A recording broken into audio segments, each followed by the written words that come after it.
Hey everybody, welcome back to the channel. So great to be with you. In today's video, I want to talk to you about how I came up with the game Heading into Language Land. It seems a little bit crazy to me, but I think in all those years of working on it in my free time, and then, I released that game recently, and for the past few months, we've been playing it in online gaming groups, and, through all of that hard and focused work, I don't think I ever just sat back and enjoyed or relished the fact that I finished that game. It took a lot of work, and so today I kind of want to go back and reflect on that process with you. If you are a creator or a game designer, or if you really like this game and want to know more about how it came to be, I think you're really going to like this video today. And also, I've been putting out some videos. I have a playlist for Heading into Language Land 1, Heading into Language Land 2, and all my games, and I'm getting better at sharing the process as it goes along. So I've been working on Heading into Language Land 2. It may come out 1 or 2 years later, and I've been sharing those videos in a playlist on the homepage of my YouTube channel so you can actually see what I'm doing. Every few weeks I'll give an update there. But this is sort of like one big video summary of the whole thing, so I'm going to go through many stages in brief. So where did the inspiration come from? Well, I never made a card game quite like Heading into Language Land before. Heading into Language Land is kind of like the baby of a card game and a board game. There is no board, but we use the cards to make a board. We use the cards to make spaces, and then we move around the spaces, flip over a card, find out what's there, and then we destroy the enemy, ally with a friend, collect the pickup, or enter the location depending on what that card is. So Heading into Language Land, it has a great exploratory and discovery feel to it. And when you shuffle the cards and build that board, it's going to be different every time. You're going to encounter different cards in different orders every time, so it has a great organic feel that's never the same way twice. And I always wanted to do some kind of a board game, and then I was kind of nudged over the edge by my nephew, because whenever I would share my card games with my nephew, he was a little bit younger, maybe 7 or 8, that was one of the ways that he liked to play with cards. He would like to lay them all out on the floor or the table and then move a little game piece, flip it over, find what's there, and collect it. And it didn't matter what the game was. Whatever card game it was, that's how he liked to play with the cards. And I started thinking, I really need to make a game that's the way it's supposed to be played, I need to make a discovery, exploratory type game with the cards. So that's kind of what set me off on this direction to do Heading into Language Land. By the way, just to back up for a second, what's the purpose of this game? It is a language learning card game. It's designed to work for whatever target language you're after. It's designed to review and enrich what you know. It's designed to put what you know to the test. And if you want to play it with us online, we're going to be running regular online gaming groups all summer long. They've already started. Okay, so a little bit about the production. What were the stages that I went through? So I started drafting out some ideas for how the cards look and very basically how the game might function. But then I got into story writing. Writing a story is how I like to start getting into the design process of all my games, because I like to imagine the world. I like to imagine the characters that are going to be there. What's the artwork going to look like? What are the photos going to look like? That really gets me fired up. So I started writing the story Heading into Language Land, and the way that I write stories is I never know which way it's going to go. I know some authors, some writers, they like to outline the whole story first. They know what is the ending, and then they sort of reverse engineer the story. I like to just start writing and see where the story leads me. That's how I like to write. And I've also never been very good at writing very, very, very long stories. I've always had a goal to write a novella, which I believe the requirement is 50,000 words for a story to qualify as a novella. I've always had a small goal or a dream that I will do that one day. And I hope that Heading into Language Land will let me accomplish that, because what I'm planning to do is write a 10,000 word story to support every release of Heading into Language Land game, every edition, and I planned out 5 editions. So I wrote this story that was about 10,000 words. That was one of the first steps. And by the way, usually the way my brain works is I envision future editions of the game in a very basic way. So yes, at this early stage, at this early point, I already had a basic outline of, a very basic outline of 5 stories and 5 editions of the game. Again, I don't know exactly what's gonna happen in the stories. I don't know exactly what the ending's gonna be, but I would say like story number 1, the hero discovers war is brewing, he's got a mission, he's got something he's got to do. Story number 2, he goes out to find allies and friends because the war is about to kick off. Edition 3, the war is happening. Edition 3, sorry, we're gonna learn about things from the bad guy's perspective. We're gonna dip inside of their world, see what's going on. Edition 4, the war breaks out. Edition 5, the aftermath. So I had a basic idea of every story, every game edition. I've got 5 planned, first one's out, working on the second one. I mean, this kind of vision that I have could take 5 to 10 years to complete. So this is something that a lot of you guys don't understand, is you got to think long term. You got to have a great vision and commit to it and be willing to take small steps every day. So that's how you create a masterpiece. That's how you're going to create your magnum opus, something you can leave behind. So I had the story written. I designed how the cards were going to look. I have a basic idea for how the rules are going to function, so I had to draft out a rule set, how to actually play the game. I started to get some test cards together that I could play test with, and I started playing around with those. And then once I had that all roughed in, I started to contact artists. Heading into Language Land, this game was the first game that I ever hired professional artists to work with me on.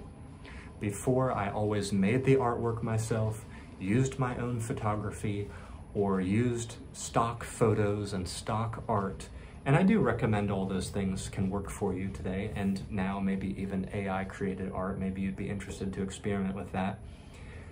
But this was the first time that I got to work with artists.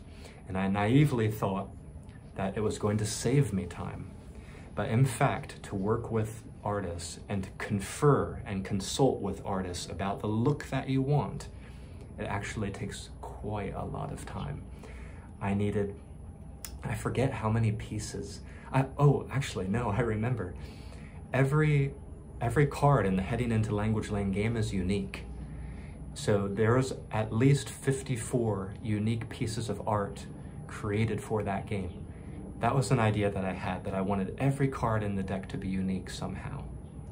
So if you flip through the language card game deck, you're gonna see that. And so that was very time consuming and very expensive, but I learned a lot, I grew a lot, I've made new friendships, and I ended up interviewing these artists for my channel. One thing that I like to do as I go through my creative process and my creative production is I like the experience and the process to be enjoyable and memorable, and I like to let other people improve and become better through their work with me. So in all aspects of my creative production, I consider myself not only a great student of what others are doing, but I consider myself also a leader and teacher to others. Because in some cases, you know, I've been working hard on my game since 2016. Some of the artists I work with have only had their profile up for 1 or 2 or 3 years. So in many regards, while they're technically an artist, I'm better at creative production, planning, management, long view, and looking sort of at the whole picture of things.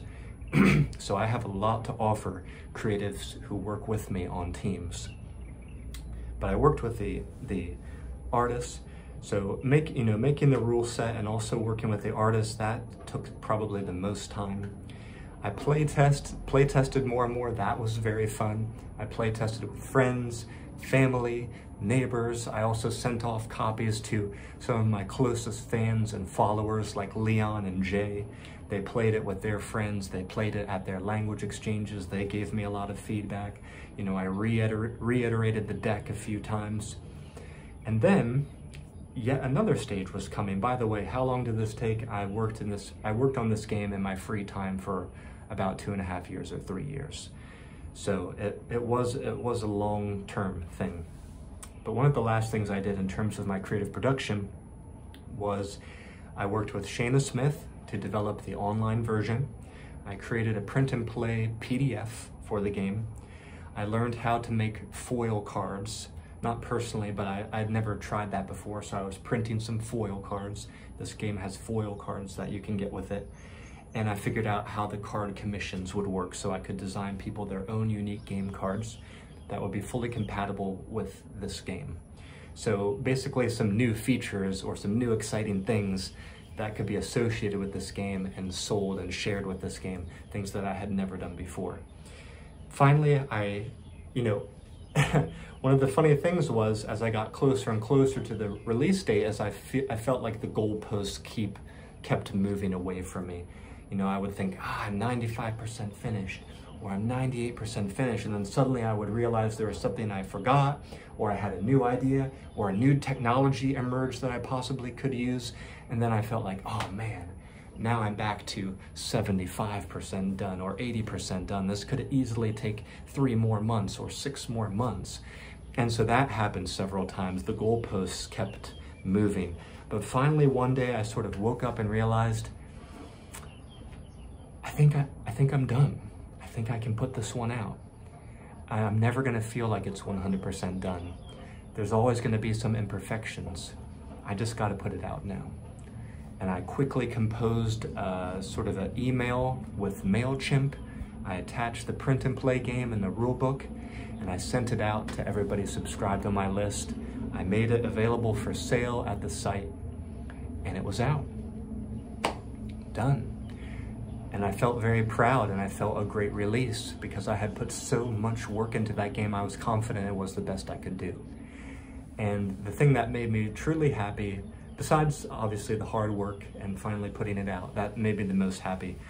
But some prior customers came back to purchase this game right away. So that gave me great confidence that I was doing right by them. I was doing good by them.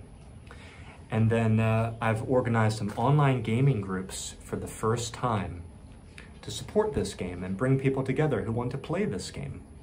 And that's something else that I would advise to you if you have a product or a service, whatever it is, you got to make sure you're focusing on transforming people with that. You have to provide them an arena or a venue or an avenue with which to associate with others around your product or service. That can be hard if your customers and fans are spread across the world and they're not physically in your locale. Like if you're running your business pretty much remotely, then you're going to need to provide online places and groups where people can get together and gain value from you and chit-chat about your product and service and use it. So that's what I'm doing now. If you're eager to try this game, if you want to play it with us, it's a language learning game. Even if you're not learning a foreign language, it's still very fun to play in your native language. And we're going to be hosting some sessions that are open to any and all languages. So if you want to try this game with me, if you want to see how I organize people to play it, then just get in the room with us, give it a try. Don't be so shy, don't be so introverted. You can go to languagecardgames.com, that's languagecardgames.com, and you can see the upcoming dates and the upcoming events that we have there. You can also like this video, subscribe to this channel. I'm getting better with putting out regular videos, a lot of inspiration for creatives and for language learners, for people who like habits, systems, discipline, exercise. I mean, it's a brave new world where we can use all these social media platforms to share our creativity with people all over the world. So I think it's a really amazing time to be alive as a creative. I hope this video helps you, and I'll see you back here next time at Legendary Language Learner. Bye-bye for now.